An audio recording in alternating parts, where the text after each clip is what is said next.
Estamos de vuelta en Capital Global y sobre los orígenes de la animosidad de algunos catalanes frente al resto de los españoles y particularmente frente a los castellanos, pudimos charlar con el doctor Ariel Arnal Lorenzo, profesor investigador de la Universidad Autónoma de la Ciudad de México, y esto es parte de lo que nos dijo al abordar uno de los episodios históricos que contribuyeron a generar la realidad cultural, social, política y económica de Cataluña, la Guerra de los Segadores de 1640.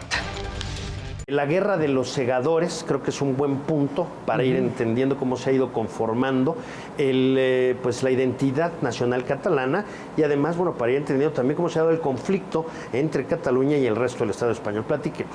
Sí, la Guerra de los Segadores es una guerra que es un levantamiento popular, armado, que tiene lugar alrededor del 1640 hasta el 47, dura más o menos 1647, dura la guerra, y tiene que ver con el no entendimiento originario de lo que fue la unión dinástica entre Castilla y la Corona de Aragón y las distintas maneras de entender lo que sería el futuro de esa unión dinástica que terminaría siendo España.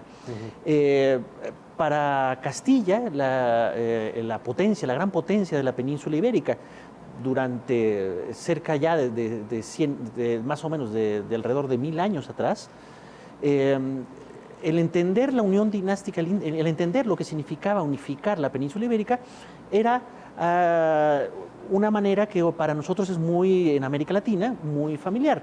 Es decir, una potencia nos conquista y pasamos a depender de esa potencia y punto, nada más. Es decir, Castilla iba absorbiendo el resto de reinos, Asturias, Galicia, León, y con eso después lo que sería Andalucía, lo que hoy es Andalucía, Al-Ándalus, e iba absorbiéndolas y convirtiéndolas de alguna manera en provincias. Iba desapareciendo la estructura administrativa de los reinos, el reino de León, el reino de Asturias, el reino de Galicia. Desaparecían los parlamentos y todos dependían de Castilla. En aquella época no había propiamente una capital, donde estuviera el rey, ahí estaba la capital. Pero cuando se produce la unión dinástica con la Corona de Aragón, la Corona de Aragón tenía otra estructura radicalmente distinta, que es una estructura de lo que hoy podríamos llamar confederada. Es decir, teníamos por un lado el Reino de Aragón, originalmente el Principado de Cataluña, después el Reino de Valencia, el Reino de Mallorca con las Islas Baleares, el Reino de las dos Sicilias, ¿no? Nápoles y Sicilia, y todo ello conformaba una confederación de reinos con parlamentos propios, con un solo jefe de Estado, que esto en Europa se entiende muy bien, es lo que equivalente a lo que sería una república parlamentaria, frente a lo que es hoy nuestra república presidencialista. Y tenían un solo cabeza de Estado, que era el rey, ¿no? El rey que en este caso residía en Barcelona, en Cataluña. Pero cada uno de los reinos mantenía su autonomía y mantenía sus parlamentos distintos. Cuando se produce la unión dinástica con Castilla, esto se respeta, la Casa de Augsburgo lo respeta, y porque esa era su herencia también. Lo que sería el Imperio Austrohúngaro funcionaba exactamente igual. Pero desde Castilla, con la vieja tradición castellana, empieza a imponerse paulatinamente otra manera de ver las cosas y vamos a encontrar la famosa unión de armas que es desde Castilla se propone que cuando somos todos un reino, ¿no? Con una misma corona, frente a un enemigo en común, lejos de la corona, en este caso Francia, había que unir las armas, unir los ejércitos y avanzar en contra de ese enemigo en común que era Francia. Así Castilla entra en guerra con Castilla, nada más Castilla entra en guerra con Francia y tiene que pasar las tropas por Cataluña.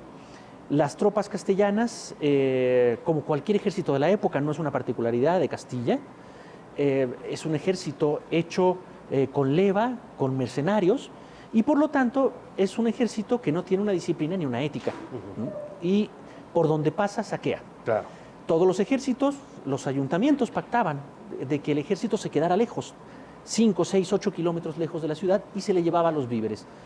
Esto en este caso no alcanza a suceder y las tropas castellanas van saqueando Cataluña rumbo a la guerra. No, todavía no ha empezado la guerra, rumbo a la guerra con Francia, y los catalanes se levantan. Y se levantan justamente en un día de Corpus, en junio, y se levantan los campesinos que han llegado a Barcelona a darle gracias al Cristo, y lo sacan en procesión, y la procesión se convierte en una verdadera revuelta popular que terminará en la guerra en lo que se llama la Guerra de los Segadores, donde Cataluña lo único que pide es, ya que no funciona la unión dinástica con Castilla, es otro problema que podríamos hacer historia ficción, que hubiera sucedido es unirse con Francia.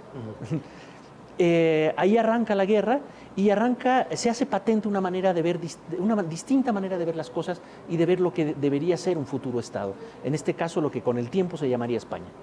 Ahora, bueno, a partir de ello, lo que podemos sacar de lo que nos ha dicho, doctor, bueno, Cataluña es parte de esto que se está conformando como lo que entenderíamos después España, ¿no? Porque al final de cuentas en estos momentos todavía no. Pero lo que sí es un hecho es que con los Austrias se tiene cierta autonomía, los reinos que conforman esto que conoceríamos después como España tienen pues un rey, un jefe de Estado, en fin, esa es la realidad actual. Y la Guerra de los Segadores responde a desventajas que se tienen por ser parte de esta unión con Castilla, ¿no?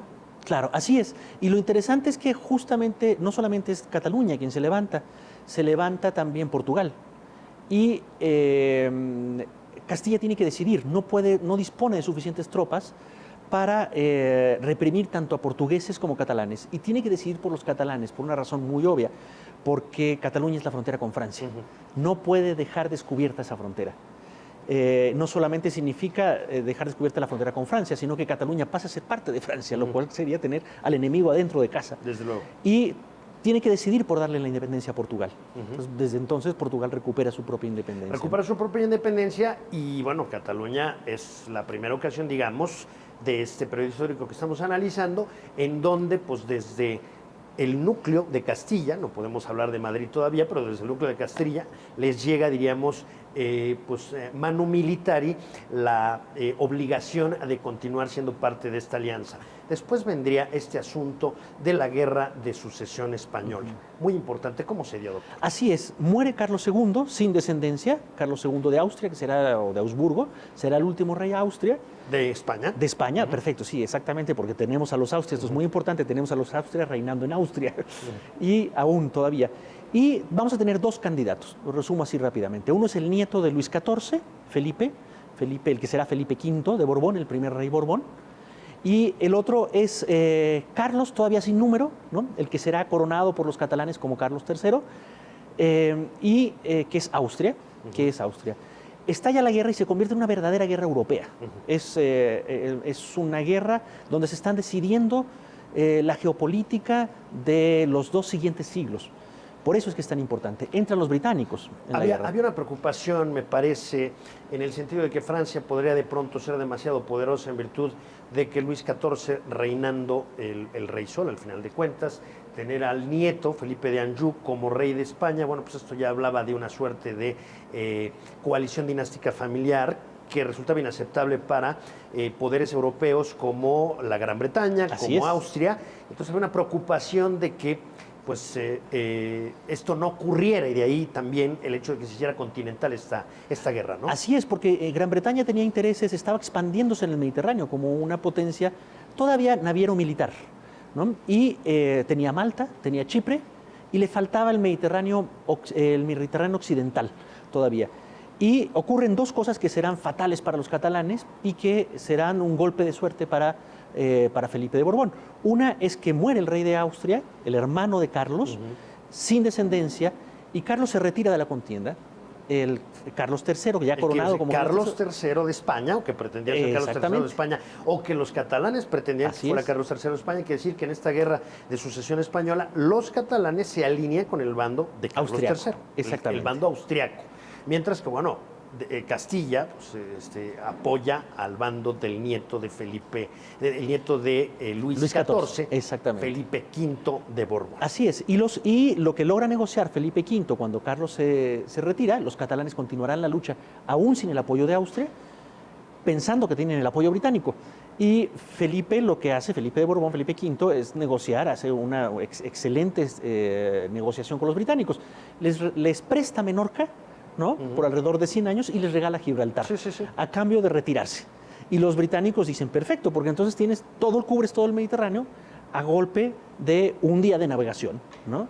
Y además cierras o abres el Mediterráneo a voluntad, en Gibraltar. Importante esto de la Guerra de Sucesión Española, ya nos platicará el doctor en la siguiente entrega, 1714, la caída de Barcelona. Los catalanes se alinearon con el bando que resultó perdedor, el bando de Carlos III, terminaría imponiéndose el bando de Felipe V, sería el primer rey Borbón de España. Hay que recordar que los Borbones siguen reinando hasta hoy en España con Felipe VI, hijo de Juan Carlos I de Borbón y Borbón Parma. Felipe es Felipe de Borbón y Grecia. Estamos en Capital Global, estamos analizando históricamente pues el proceso catalán que tantas notas ha dado recientemente y tanto análisis ha permitido realizar, pero queremos darle un contexto histórico justamente para darle una comprensión más completa. Así las cosas es en lo que tiene que ver con los orígenes del separatismo catalán. Llegamos al final de esta edición de Capital Global. Le agradezco haberme acompañado y por lo pronto lo dejo con El Segadors o Los Segadores, el himno nacional de Cataluña, himno nacional que, por cierto, es reconocido por el gobierno central español en Madrid. Mi nombre es René Palacios. Hasta la próxima.